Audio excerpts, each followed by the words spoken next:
Welcome to Successful Parenting, where we, Jackie Rue and Robin Choquette, share practical skills for families to build resilience and healthy connections. As practicing professionals and parents ourselves, we hope this podcast is a resource for parents to grow, reflect, and learn more about themselves and their children. Our approach is simple, tangible, and most importantly, we lead with compassion for the integrity of the families we serve. This podcast should not be taken as medical advice and is intended for informational purposes only. We love our work, and we can't wait to watch families gain confidence and open themselves up to new ways of successful parenting. Hello, Jackie. Hi, Robin. How's it going? It's good. So I have a question for you. This was a question that was given to me this week. What is a happy home? Wow, that's a difficult question to answer. I don't know that I really know the answer to that. I've always struggled with the word happy.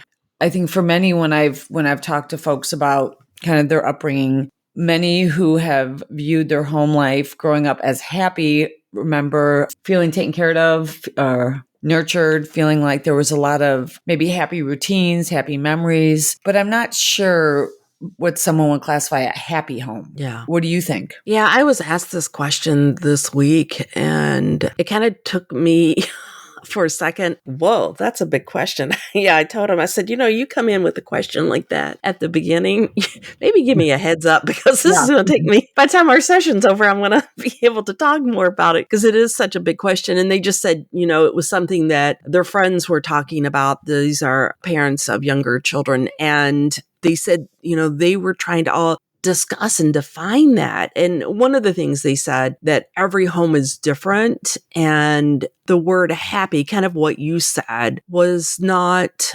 always being able to be accomplished if you define happy in the way I think most people think of happy. And so they were talking about redefining happy, or how can they describe it in a way that really, I think, meets what their home is in a way that it is.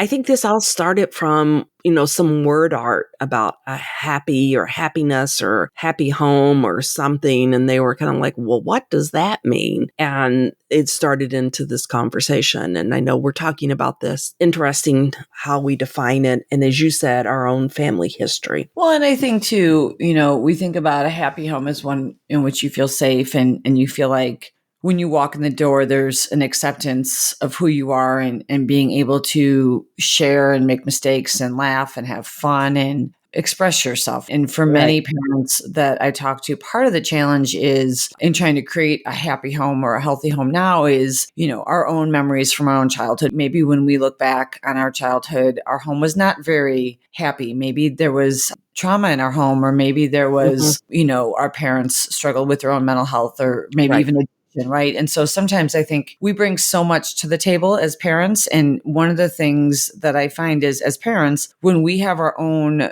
traumatic or stressful experiences from our own childhood, we want so much to overcompensate.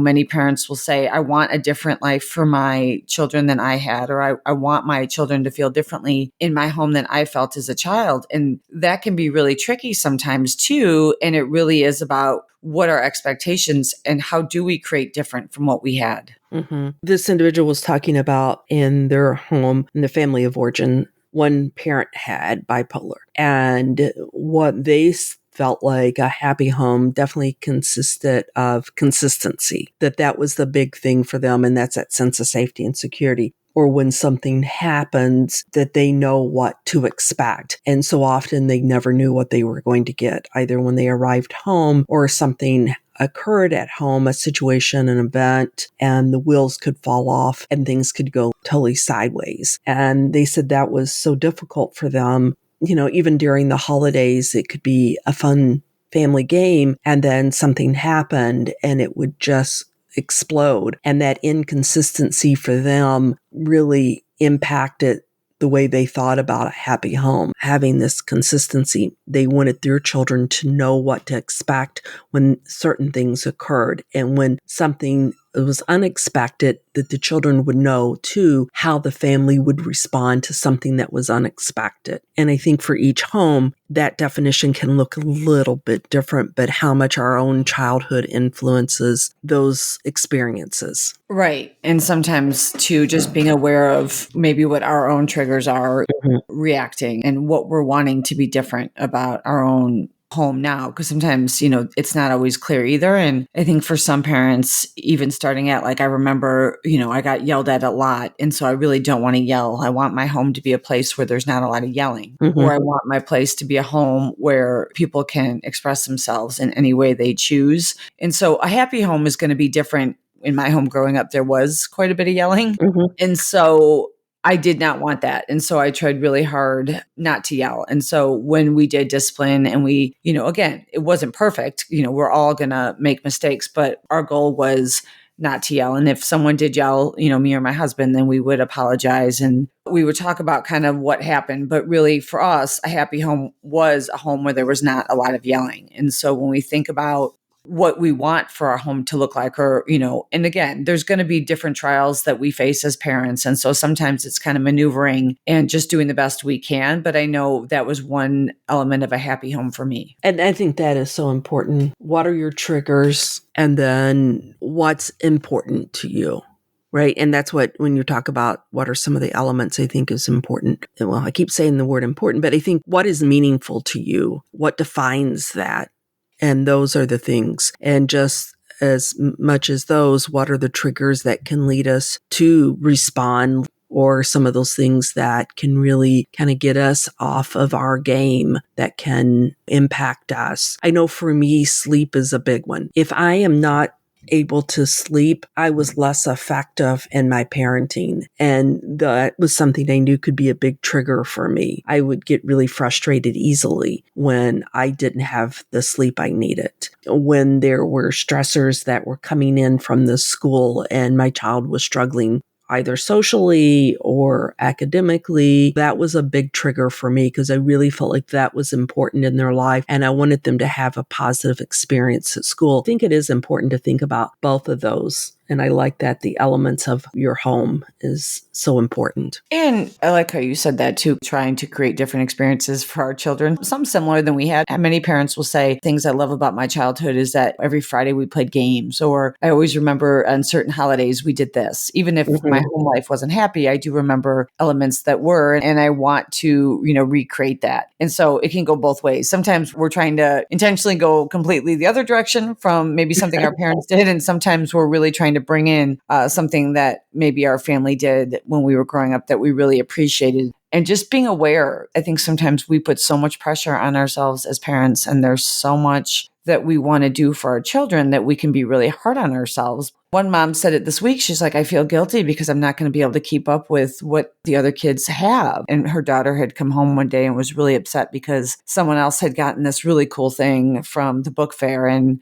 she said, I'm not going to be able to keep up with all this stuff. And we talked about, is that really important? Is that really in line with what she wants? And is that the overall goal? And I think she really had to process that was coming from when she was growing up. Her parents did get her a lot and she didn't want to feel like her child was missing out. Yeah. Yeah. And that goes back, what I think there, Jackie, is and something we do in the workbook is talk about what are the values, what's important in your family and in your home, and to be able to recognize that. And that's going to help, I think, in navigating and understanding. Yeah, it really is. The more self-aware we can be in terms of what's going on for us, better we're going to be able to do and make better decisions overall. And again, is it a happy home? I think we're all shooting for happiness in our home, and we're shooting for our children to be healthy and for us to be more connected. But all families are going to face adversity, and all families are going to face very, very difficult times. And our children are going to overcome that. I've never met a family where everything just went well all the time and